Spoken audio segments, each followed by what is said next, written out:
Boa noite a todos.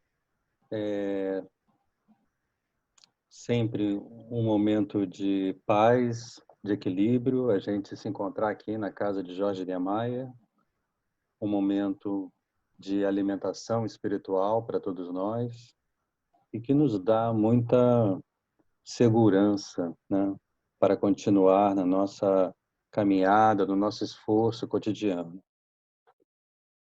O tema de hoje que nos foi pedido para a gente comentar é um tema desses que são, de certa forma, bastante desafiadores, porque ele remete para uma questão intrinsecamente comportamental, uma questão intrinsecamente de foro íntimo, alguma coisa que vai lá dentro da gente, que nós somos obrigados, de certa forma, a analisar as nossas emoções, a analisar aquilo que nós estamos sentindo, pensando no nosso cotidiano. Nós nascemos aqui, como André comentou na prece, nesse planetinha azul, que é um planetinha que está passando por um período, né, como os espíritos já anunciaram para nós há muito tempo, que um processo de transformação é necessário. E esse processo de transformação, de amadurecimento da humanidade, está inscrito nos códigos divinos. Na natureza, na lei do Criador, tudo evolui. Evolui a, o indivíduo, evolui a sociedade.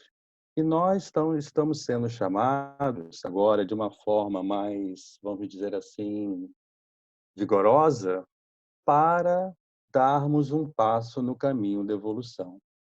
Mas, como aqui nascemos, né, é natural que a gente se depare no decorrer do cotidiano com criaturas nas mais diversas situações, nos mais diversos degraus evolutivos.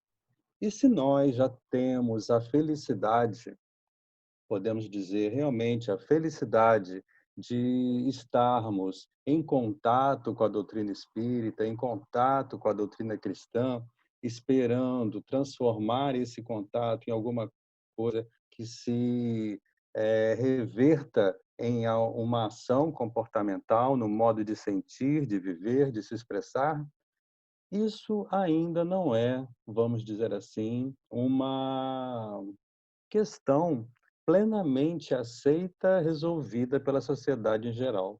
Então, é natural que nós, na nossa caminhada, nos deparemos com criaturas mais diversas, diversas em tudo, diversas no gosto, diversas no modo de pensar, né? Heterogeneidade em todos os aspectos. E essa heterogeneidade leva a uma, vamos dizer assim, é, falta de harmonia, né? E essa falta de harmonia, essa falta de simpatia no modo de pensar e de sentir, faz com que surjam divergências, com divergências surjam atritos, e com esses atritos, muitas vezes surgem as inimizades, né?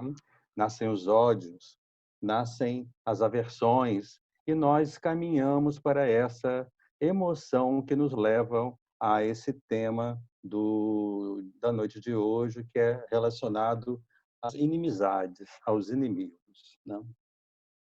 Pensando nisso, nós nos lembramos, já que nós estamos nos candidatando a nos colocarmos como cristãos, nós pensamos numa história que lemos recentemente, que falava de um candidato a cristão.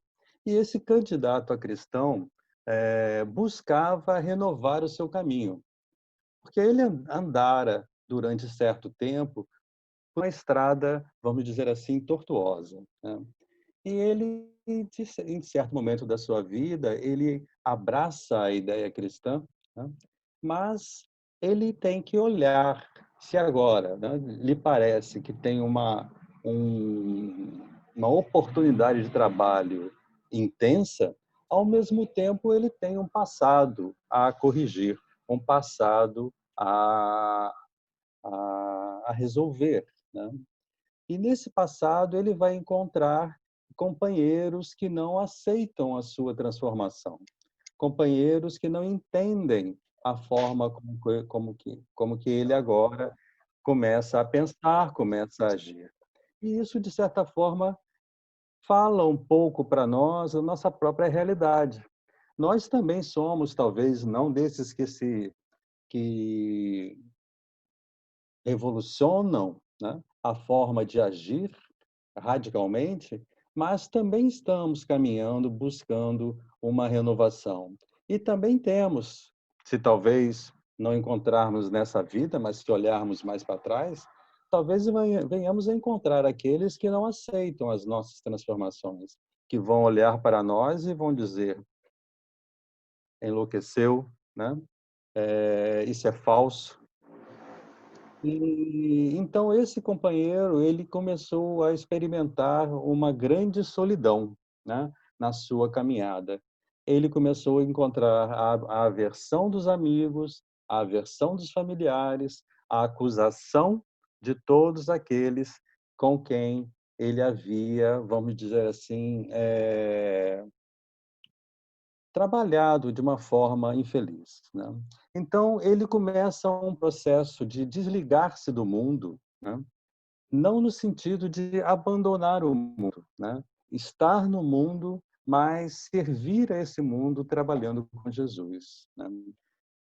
Então ele passa para um processo de servir ao próximo, mas, ao mesmo tempo, ele começa a se defrontar com uma intensa incompreensão.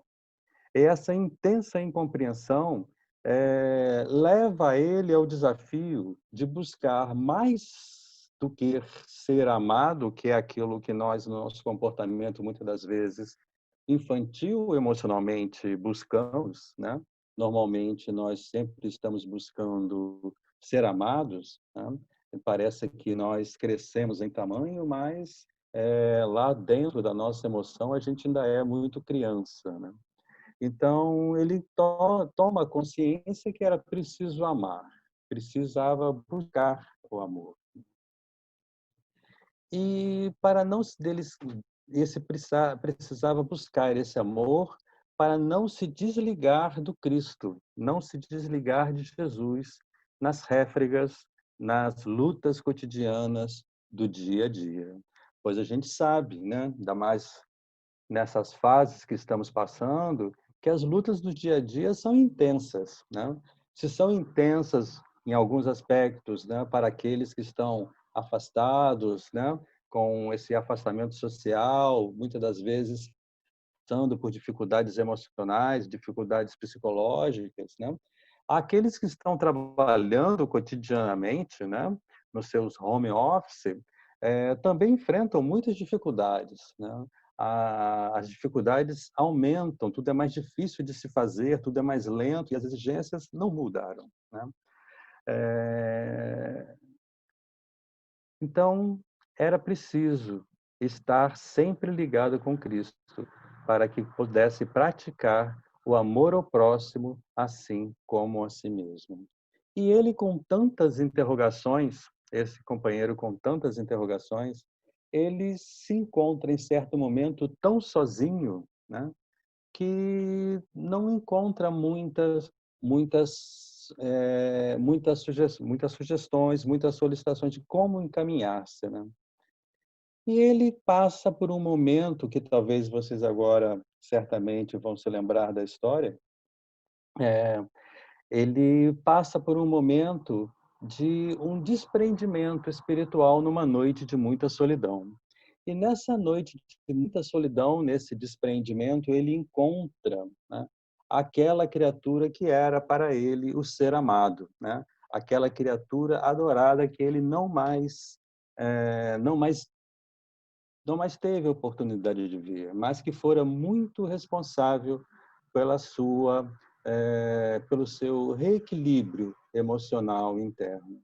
E essa criatura lhe faz 4 recomendações, na medida que ele vai vamos dizer assim, desfiando seus rosários de queixas, de lamentações, de perguntas, de como agir naquelas situações difíceis pelas quais ele passava.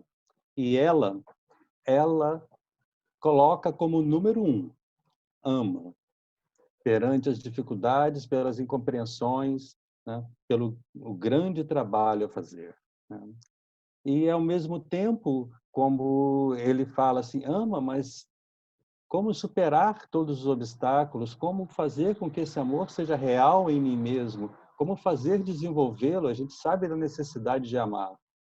E ela lhe diz, trabalha, né? E continuando, ele fala, sim, mas vou trabalhar, mas existem muitas incompreensões, muitas das vezes o nosso esforço não é entendido, não é compreendido, por mais que você trabalhe, por mais que você tenha boas intenções, sempre existem aqueles que olham as iniciativas de forma, vamos dizer, maliciosa, né? Com má vontade, né? E ela lhe dá mais o conselho, esquece, né? E continua, e ele não, ainda percebendo que aquele momento estava, vamos dizer assim, por se encerrar, né?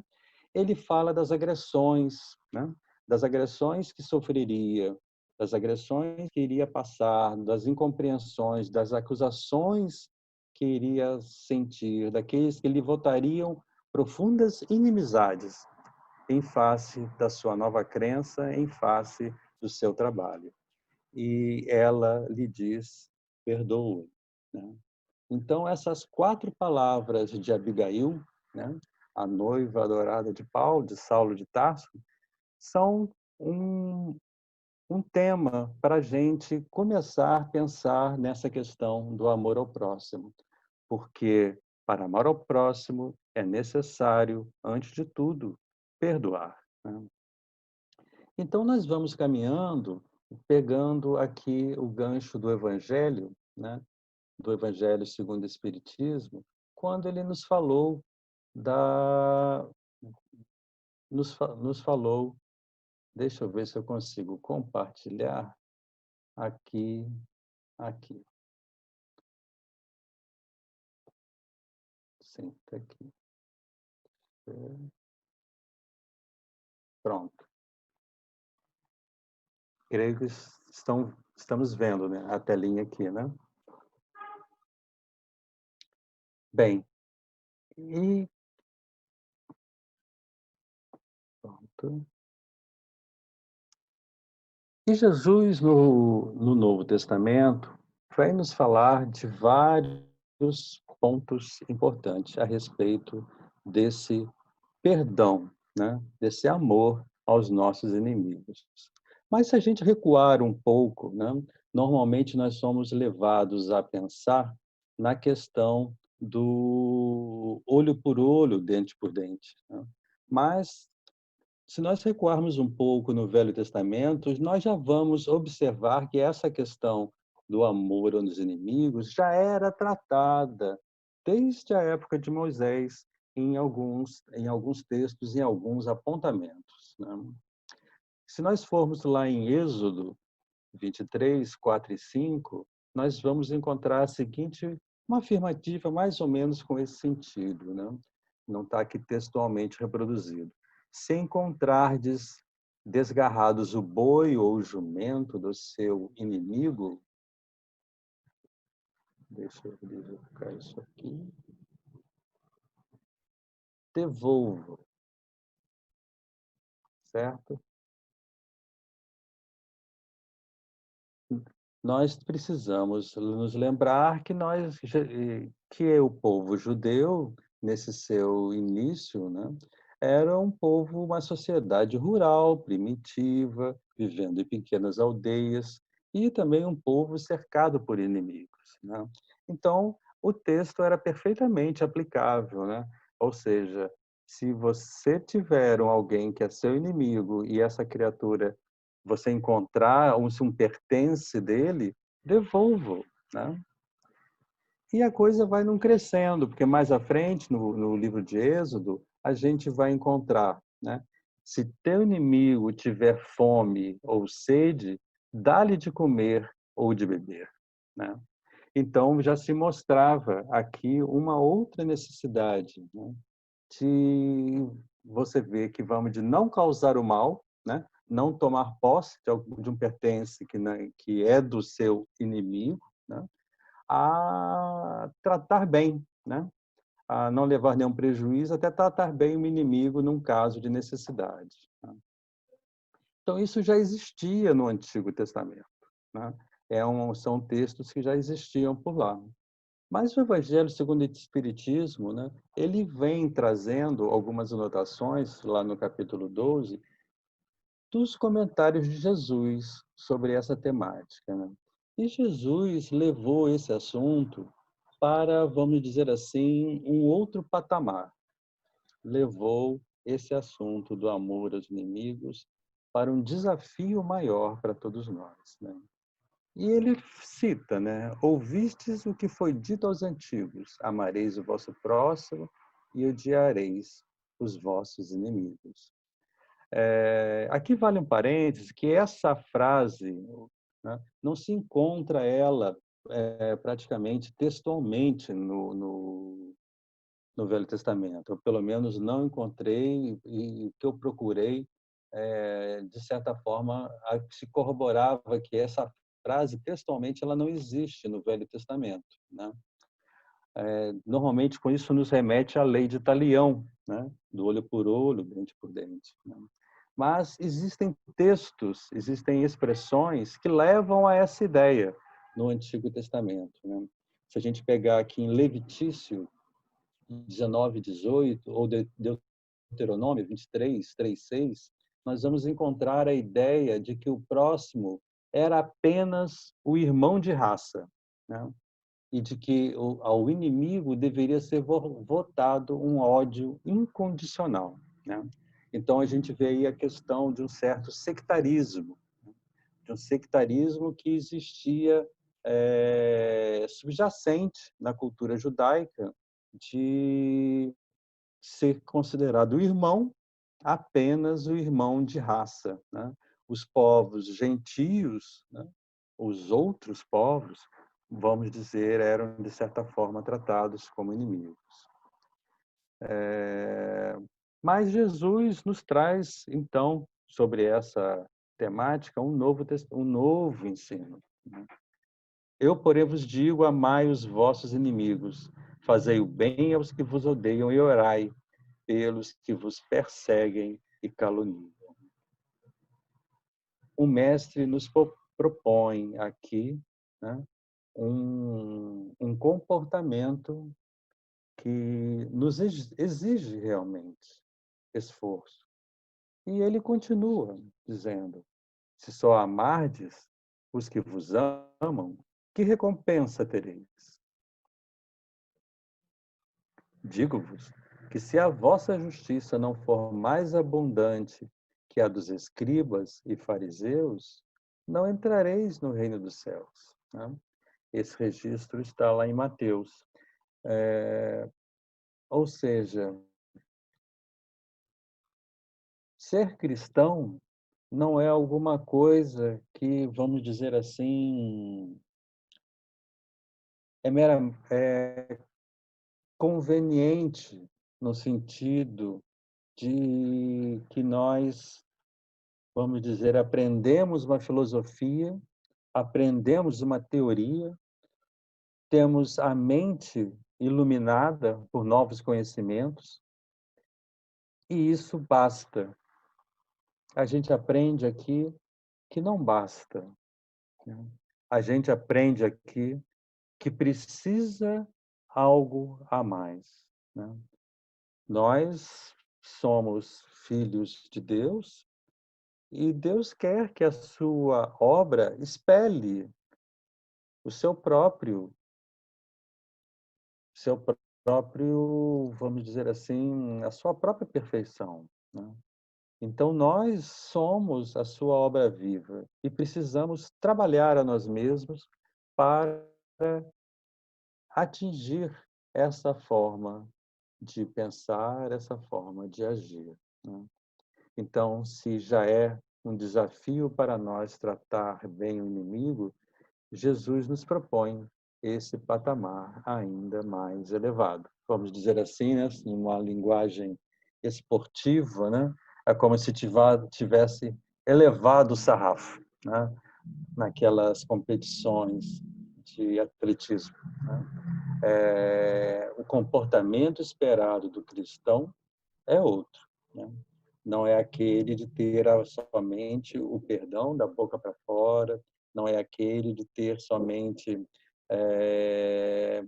melifluamente dizer que perdoa, mas caminhar de fato num sentido de buscar um perdão real, um perdão integral. Eu estou aqui com uma certa dificuldade com essa janelinha. Acho que eu posso minimizá-la, né? Não, não minimiza.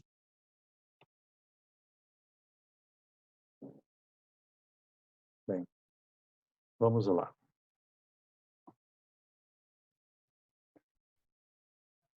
E a gente continua aqui conversando sobre o Evangelho segundo o Espiritismo. Vamos ver aqui o próximo parágrafo dele, né? No item 2, ainda desse capítulo, anotado por outro evangelista. Se somente amardes os que vos amam, que recompensa tereis? Uma,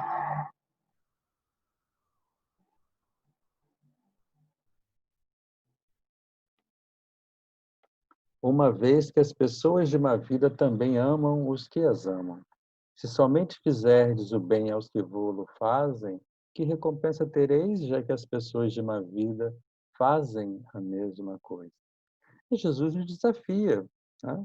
Se a gente só amar aqueles que nos amam, onde estaríamos sendo melhores, né? Onde estaria nosso comportamento estaria sendo mais justo, né? Mais cristão do que aqueles que de repente nem são cristãos, mas que também agem assim, que tratam bem aos seus amigos, né? Também amam aqueles seus amigos, né?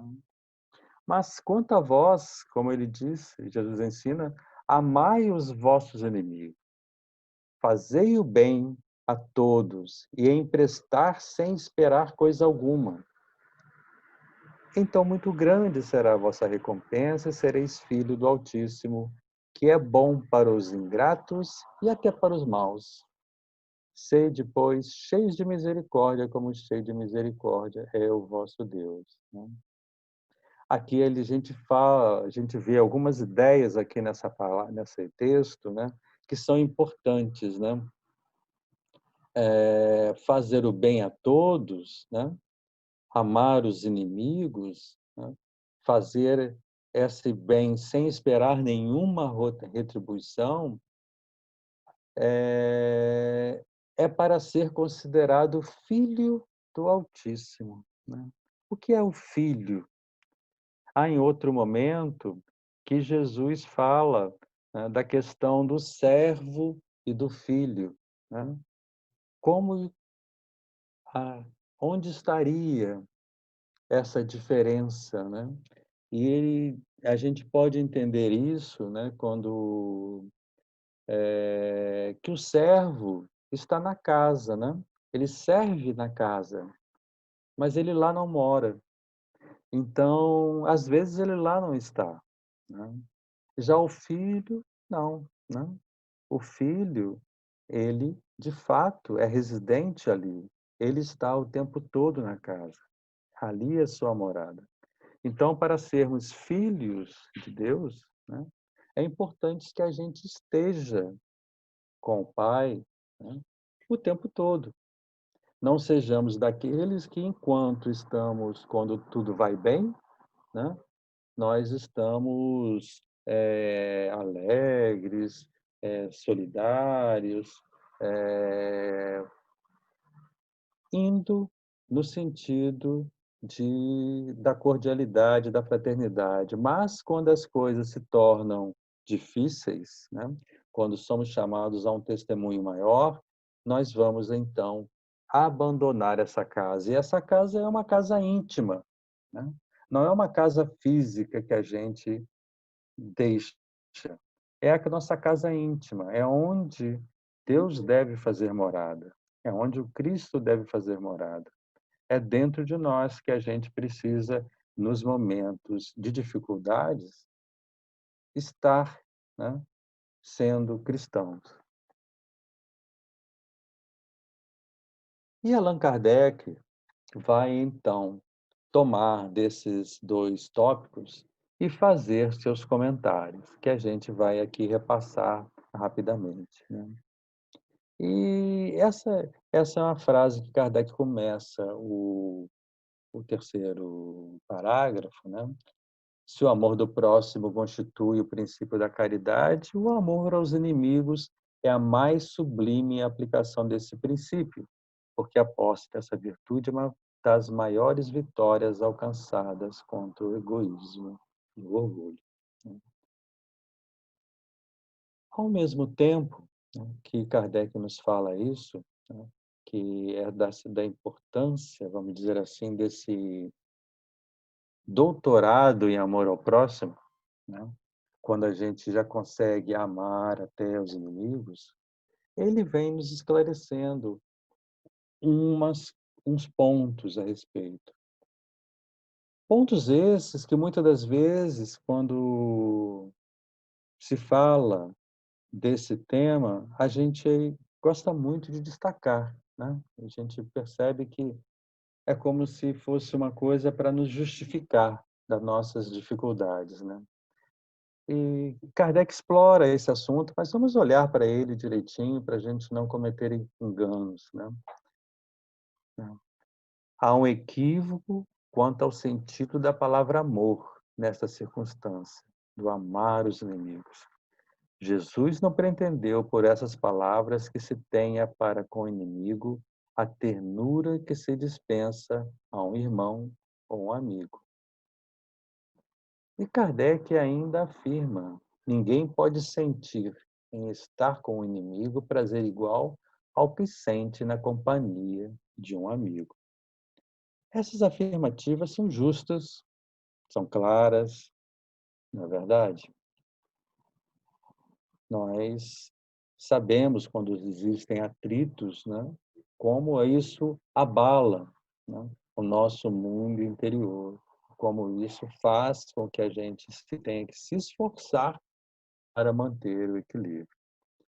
Então, isso é justo, isso é claro, isso é a verdade, né. E Kardec vai além, explicando um pouco mais, ou seja, o prazer de sentir da companhia de um amigo não tem comparação, claro, com a circunstância normalmente adversa da companhia de um inimigo. Esse sentimento resulta de uma lei física da assimilação e da repulsão de fluidos. O pensamento malévolo determina uma corrente fluídica cuja impressão é penosa, e o pensamento benévolo nos envolve num eflúvio agradável. Creio que todos nós, ao longo de nossa existência, provavelmente vamos experimentar essas emoções, essas sensações, de momentos em que a gente se sente envolvido por alguém que nos remete a uma sensação, né, um sentimento de equilíbrio, um sentimento de paz, como na presença de alguma criatura que sinta antipatia, né, por nós, a gente sabe que, na verdade, aquela companhia, aquele estar junto naquela circunstância é penoso, né? É algo que nos exige esforço, né? É uma questão aí de falta de similitude fluídica, né? Ou magnética. Nós vamos estar aí esbarrando com questões que mexem conosco, com a nossa circunstância interna, né? Esse preceito não prescreve que se dê o mesmo lugar no coração, tanto ao amigo quanto ao inimigo. Então, Kardec nos fala que não é uma questão de nós reservarmos no coração, né, aquele lugar, aquele cantinho especial que nós temos para os amigos, da mesma forma para os inimigos. Não é possível, isso seria desumano, né? Não é isso que Jesus está pedindo, né?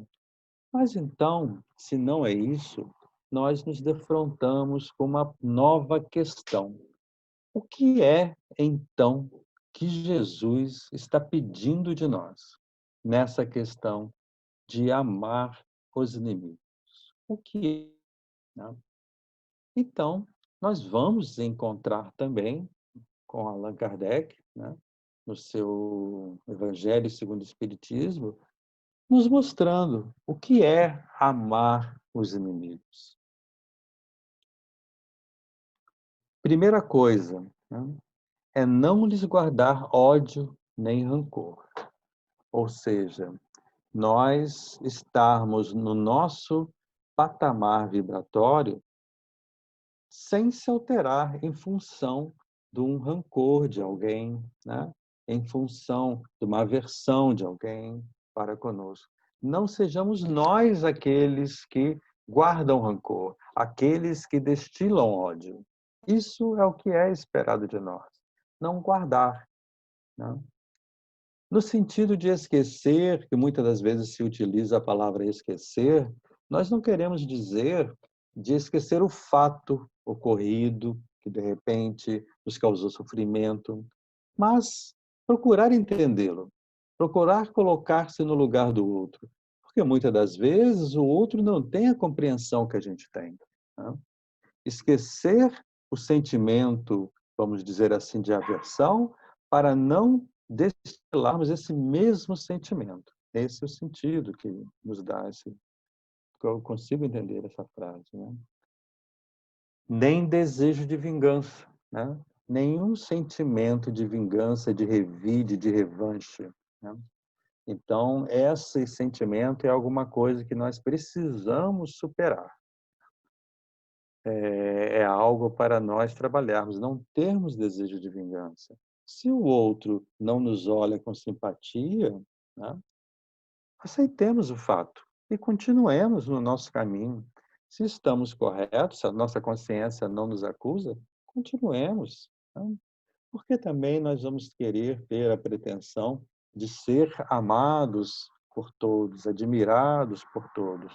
Alguns companheiros não vão nos entender, não vão entender o nosso modo de pensar, nosso modo de agir, vão achar que estamos errados, né? Então, é uma certa, de certa forma, um certo orgulho, uma certa vaidade nossa achar que sempre teremos a razão. Então, amar os inimigos é perdoar-lhes, sem segunda intenções, incondicionalmente, o mal que nos causam. É bom quando as criaturas nos causam o bem, né? É sempre muito bom. Mas quando nos causam o mal, normalmente nós somos levados a buscar aceitar o sofrimento, né? Nós somos levados a pensar que se alguma coisa é irremediável, vamos aceitar como uma prova, né? Vamos aceitar como uma expiação, vamos aceitar como alguma coisa que precisamos passar, né? Uma experiência para nós crescermos. Mas se nós buscamos aceitar a circunstância, a experiência, por que também não aceitar a mão, né? A boca, o fato, o irmão, que se fez veículo dessa circunstância, né? Dessa situação? Vamos aceitá-lo também, né? Vamos perdoá-lo também e seguir adiante. Não opor nenhum obstáculo à reconciliação. Também é algo interessante que Kardec nos fala, né? Pois pode acontecer, né, que mais tarde surja uma circunstância favorável à reconciliação. Então, não devemos ser nós que vamos opor obstáculo a essa reconciliação. Se o perdão em nós é sincero, é verdadeiro, nós estaremos dispostos, sem dúvida nenhuma, à reconciliação. É desejar-lhes o bem e não o mal, né?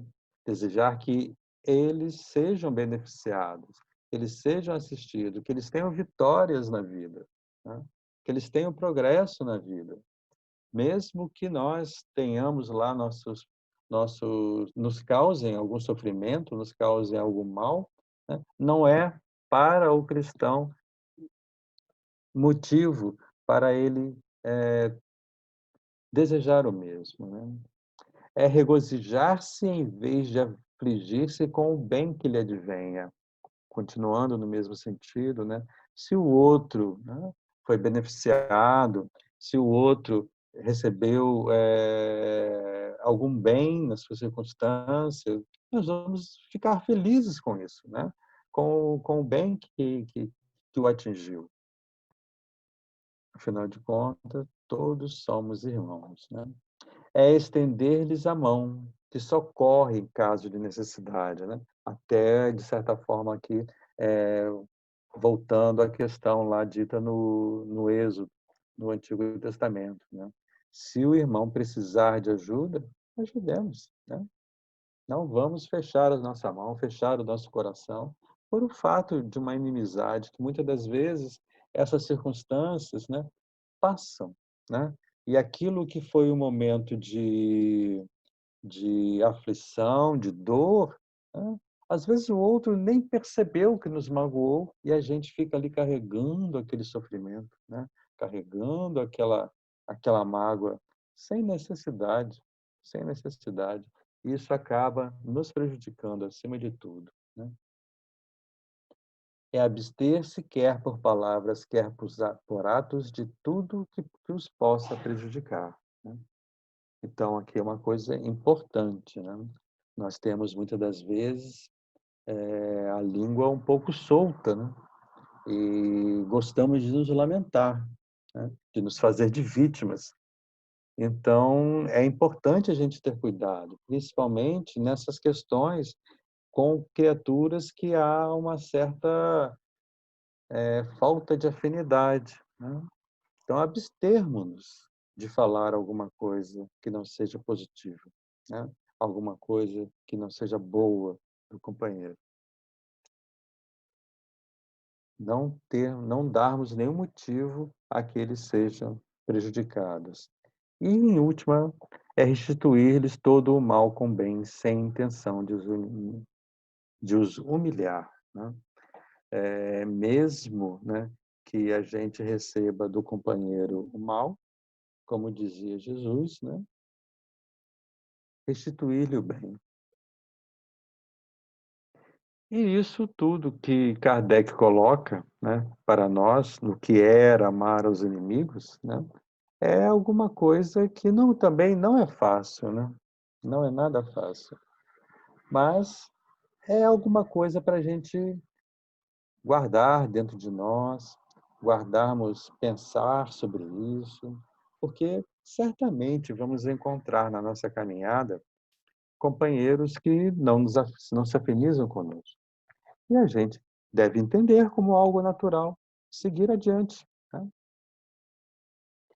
E aqui nós temos o Kardec desenvolvendo seu comentário, ele fala, mas num determinado ponto, a respeito da visão superficial. Ele faz uma comparação da visão do materialismo com a visão do espiritismo sobre essa questão do perdão, né? Então, a gente vai encontrar na visão do materialismo o amor ao inimigo, na verdade, como um contrassenso, né? Para aquele que tem uma visão somente de que os benefícios, as vantagens, os valores são aqueles que se encontram na vida material, as benesses, os gozos são da vida material, o amor aos inimigos acaba sendo um contrassenso, né? Porque não há nenhuma perspectiva futura disso, de continuidade da vida. Vê no inimigo um ser nocivo, que lhe perturba o repouso, né? Vê nele alguém que lhe impede de alcançar seus objetivos, de alcançar suas metas, de realizar os seus desejos, né? Então ele só vê no inimigo esse lado, né? Não vê que ele é um espírito que também está caminhando para o mesmo destino do que ele, né? Se nós fomos talhados, né, para a perfeição relativa, como nós aprendemos, né, no Espiritismo, essa característica também se dá para com o nosso inimigo, entre aspas. Ele também está caminhando, né? Ele também está trilhando a sua jornada evolutiva e está buscando a perfeição, né? Se nós podemos caminhar melhor, caminhar mais rápido, façamos. Ele vai chegar também no seu tempo, né? E a gente sabe que o que não devemos fazer é nos acomodar, né? O que não devemos fazer é deixarmos de trabalhar o nosso mundo interior, porque aí sim nós estaríamos estacionando a nossa jornada evolutiva, né? Então, o inimigo é alguém que está caminhando também para Deus, né? Então, o materialista pode achar que a única forma de se livrar, né, do inimigo é pela morte, né? Que é justo matá-lo, né? Aí a gente vê todas essas teorias da pena de morte e outras coisas, né? Que aquele que faz o mal, que se torna inimigo da sociedade, a sociedade deve se livrar dele. Uma visão curta, né? Uma visão curta que nós sabemos que a morte, elas, se existe para o corpo, acaba aí, né? A morte existe vamos dizer assim, ambiente material. Tudo morre para se renovar, né? E, de certa forma, o que temos no mundo moral, tudo precisa morrer as nossas imperfeições para que surjam dali, né, virtudes que nós devemos cultivar. E nós sabemos que o espírito ele é imortal, né? Então, aquele que nós buscamos nos afastar ou buscamos nos livrar, mandando para o mundo espiritual, pode estar nos aguardando mais tarde, né? Pois que a vida continua, a- o ser continua a existir, a individualidade continua a existir. Então, o materialismo ele leva para nós não termos, né, infunde em nós a ideia de que não há interesse em perdoar, né? A não ser que, né, aí numa visão orgulhosa, de satisfazer uma vaidade de se querer passar por superior, né? Então, as nós vamos traçar aí um paralelo entre o que o materialismo nos infunde a pensar, nos infunde a sentir, daquilo que o espiritismo nos infunde a pensar e sentir, né? Perdoar, né, pode parecer para essa visão materialista até uma certa fraqueza indigna do ser humano. E Kardec ainda termina, né? Se não se vingar, nem por isso deixará de conservar rancor e um secreto desejo de mal para com o outro. Aquele perdão que é um perdão ainda falso, né? Um perdão que não é verdadeiro, né? E o que a visão espírita ela vem a nos facilitar em termos de nós vivermos esse amor aos inimigos? Porque se nós compararmos uma doutrina com a outra, o que nós podemos ver se uma doutrina é melhor do que a outra é o que caminho ela nos conduz, né? Que trilha ela nos leva a seguir, né? Então, na visão espírita, ela faz com que nós lancemos o nosso olhar tanto para o nosso passado como para o nosso futuro, né? E, nesse sentido, a vida presente, a vida material, ela perde, de certa forma, o valor no sentido de que os bens materiais, né, a consideração que a sociedade possa ter por nós, né, ela de certa forma, diminui o valor disso, né? O que faz com que o nosso orgulho não seja exacerbado, porque nós temos tanto um passado muito longo, né? Ou seja, nós temos afetos, nós temos outras realizações, nós temos outras obras, assim como temos desafetos, né? Assim como temos coisas, obras do nosso passado que não gostaríamos de lembrar. E temos diante de nós um futuro, né? Uma estrada enorme a percorrer, que só depende de nós trilhá-la, né? Só depende de nós o caminho que vamos seguir. Então, um prejuízo, né, um sofrimento na vida presente tem um outro significado, né? A significância é outra, porque nós já não estaríamos perdendo tudo, né? Nós estaríamos tendo um momento de sofrimento, um momento de perda, negavelmente, mas aquilo pode ser também, nós podemos fazer daquilo uma alavanca para um progresso, né, na esfera moral, né? Um progresso na esfera do espírito, onde nós vamos também usufruir de vantagens espiritualmente.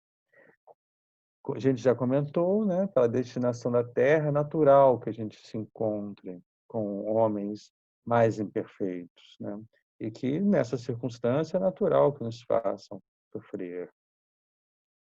Então, as maldades que, de certa forma, a gente tem que se defrontar ao longo da existência fazem parte das provas a suportar. Isso não deve ser encarado como um obstáculo intransponível, né? Se nós formos olhar a vida desses grandes vencedores, né, desses espíritos que trilharam um caminho que segue para nós como exemplo, nós vamos observar que a vida deles não foi fácil. Muitas incompreensões, né? Muitas lutas, muitos abandonos, muitas defecções daqueles com quem eles contavam, mas nem por isso pararam, nem por isso desanimaram, continuaram. Então, as dificuldades, se nós colocarmos elas como a obstáculo intransponível, nós vamos estar ainda dando aso, de certa forma, a um certo desculpismo, né? Quando nós devemos poder continuar. E se não, acho que a gente já usou essa frase também, se não nos queixamos das provas, também não devemos queixarmos dos que lhes servem de instrumento, né? Se nós aprendemos que as provas são importantes para o nosso aperfeiçoamento, aqueles pelos quais as provas chegam até nós também merecem o nosso respeito, também merecem a nossa consideração. Devíamos até agradecer, né? Agradecer a Deus por eles, porque estão nos dando a oportunidade, né, de nos provarmos e de nos melhorarmos, de progredirmos, né? No fundo, né, muitas das vezes, se nós tivermos a visão espiritual apurada, nós vamos entender que o adversário, na verdade, ele é um instrutor, né? É alguém que nos propicia uma circunstância de maior progresso, né? Mas a nossa visão normalmente é meio curta. A gente perde a sintonia muito fácil. Agradecer a mão que lhe dá a ocasião de demonstrar a sua paciência e a sua resignação. Kardec nos fala, né? Muito interessante isso. Essa ideia lhe dá uma predisposição ao perdão, né? Então a gente vê que o Espiritismo, com o seu corpo doutrinário, ele nos fortalece a ideia do perdão. Se torna mais fácil perdoar. São tantos motivos, há toda uma lógica sustentando a nossa fé, né? Sustentando o nosso modo de pensar, que perdoar se torna uma, vamos dizer assim, uma meta a alcançar, né? Uma meta que nós devemos procurar o perdão, a capacidade de perdoar, uma conquista. Então a gente vê que como a visão doutrinária do Espiritismo nos fortalece, nos encaminha, nos direciona para um aprimoramento, para a necessidade de aprimoramento. E aí a gente vê a beleza, né, de certa forma, sem nenhuma pretensão ou sem nenhum orgulho, mas a superioridade mesmo da doutrina espírita, do seu corpo doutrinário, da sua filosofia. E que nos dá, mas isso não é para nos encher de orgulho, mas sim para nos dar muita responsabilidade, né, perante nós estarmos esposando essas ideias, né? Que isso também, né, como se foi dito, né, muito se pedirá a quem muito recebeu. Né? Então nós percebemos que quanto mais generoso formos, mais nós nos engrandeceremos perante Deus e se nos colocamos fora do alcance das setas maléficas do inimigo, né? É uma frase que Kardec usa. Ou seja, se a gente não revida, se a gente não devolve na mesma moeda, se a gente coloca o nosso campo emocional, vibratório em outro patamar, a gente já não registra, né, essas agressões. A gente continua fazendo o nosso trabalho, fazendo a nossa obra, e a gente se coloca, de certa forma, fora do alcance, né, do nosso inimigo, que muitas das vezes ele quer, vamos dizer assim, a contenda, né? Ele quer a disputa, ele quer o revide para ficar naquela disputa interminável. E se a gente não dá essa oportunidade, se a gente não devolve na mesma moeda, e vamos em nossa obra, a gente vai deixando isso para trás, né? Pedro também, a gente está andando aqui, esse relógio não para, né? Pedro nos traz aqui um comentário que a gente achou importante, né, na epístola de Pedro, quando ele fala dessa questão quando o sofrimento nos bate à porta, né? Pois que vantagem há em suportar açoites recebidos por terem cometido o mal? Mas se vocês suportam o sofrimento por terem feito bem, isso é louvável diante de Deus. Ou seja, se sofremos pelo mal que fizemos, é natural, né? Não há muito mérito nisso, mas se sofremos por alguma coisa injusta, isso pode sim, né? Se suportamos esse sofrimento, isso é louvável aos olhos de Deus. Para isso vocês foram chamados, pois também Cristo sofreu no lugar de vocês, deixando-lhes exemplos, né? Jesus não cometeu pecado algum, e nenhum engano foi encontrado em sua boca. Quando insultado, não revidava. Quando sofria, não fazia ameaças, mas entregava-se àquele que julga com justiça. Então, Pedro nos traz aqui o exemplo do Cristo, falando, né, de como nós devemos nos comportar perante essas acusações, esses inimigos gratuitos, que porventura a gente venha a ter. Né?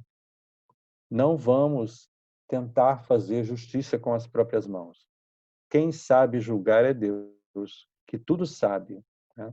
Que tudo conhece, que ama igualmente, tanto a nós, né, quanto àquele que, porventura, nós julgamos como adversário, inimigo.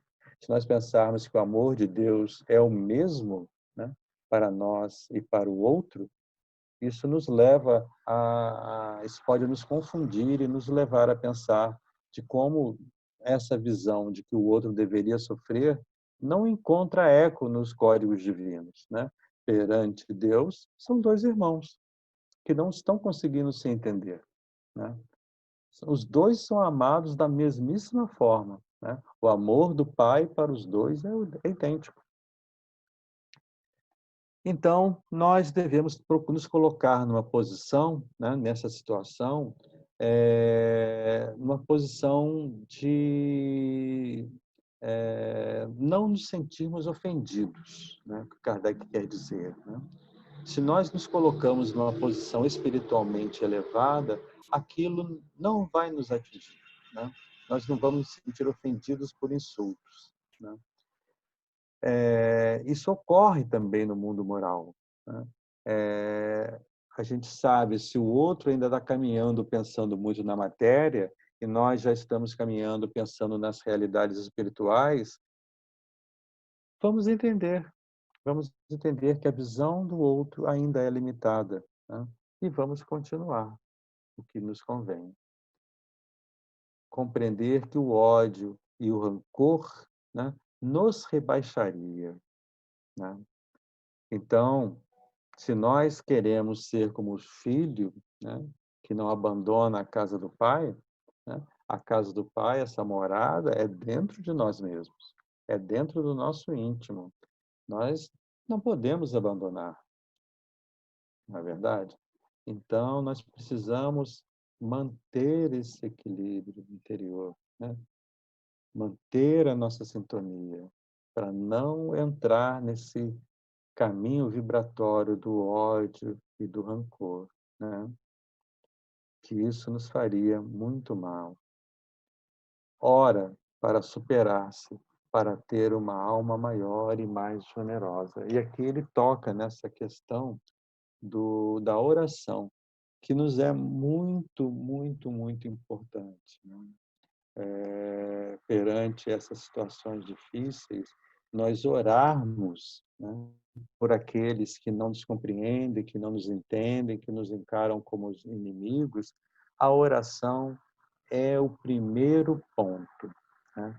É o primeiro, vamos dizer assim, sentimento, né? A primeira ação que a gente vai fazer com que nós tenhamos a predisposição íntima de perdoar. Vai fazer com que a gente tenha a predisposição íntima de se reconciliar, né? A predisposição íntima de querer o bem para o outro. Então, a oração, ela é muito útil, prática e funciona nessas situações, né? Ela, de certa forma, desmonta aquela aversão, aquela sintonia negativa que possa existir entre as almas, né? Então, orar é muito importante, é o primeiro passo e o que nos prepara para dar os próximos passos, no sentido da reconciliação, né?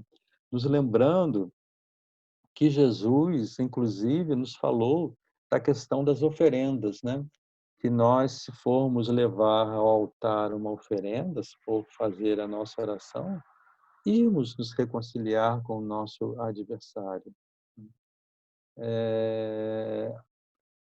A gente teria mais algumas frasezinhas aqui que a gente anotou, mas a gente está caminhando aí para a nossa necessidade de encerramento, né?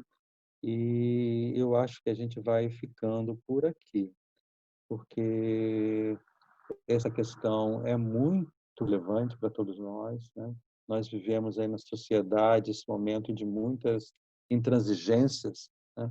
E nós estarmos dispostos a sermos um veículo da fraternidade, um veículo do entendimento, é muito positivo, né? É muito saudável para nós mesmos, para nós mantermos a nossa paz, o nosso equilíbrio espiritual, e é uma forma de nós ajudarmos a nós mesmos do que o outro, né?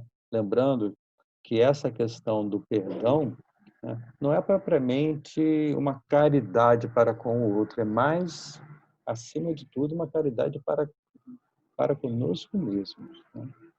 Que a gente deixa de carregar o rancor, né? A gente deixa de carregar as tristezas que muito nos fazem mal. Então, se a gente puder deixar isso, né? Deixar isso para lá, fazermos a nossa oração, fazermos a nossa prece, buscarmos o trabalho, como nos ensinou lá a Abigail, lá no início, né? Ama, doa, trabalha, espera, que se ainda não compreendem o seu esforço quando é voltado para o bem, né? Espera. Deus não espera por nós há tanto tempo, por que vamos querer, né? Nós, o imediatismo.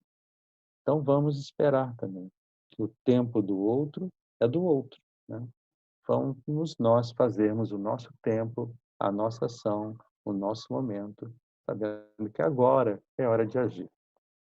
Então, vamos ficar na paz de Jesus, ficar aí com a certeza que a espiritualidade maior está sempre nos ajudando quando nós temos uma propensão a agir no bem. Fiquemos em paz.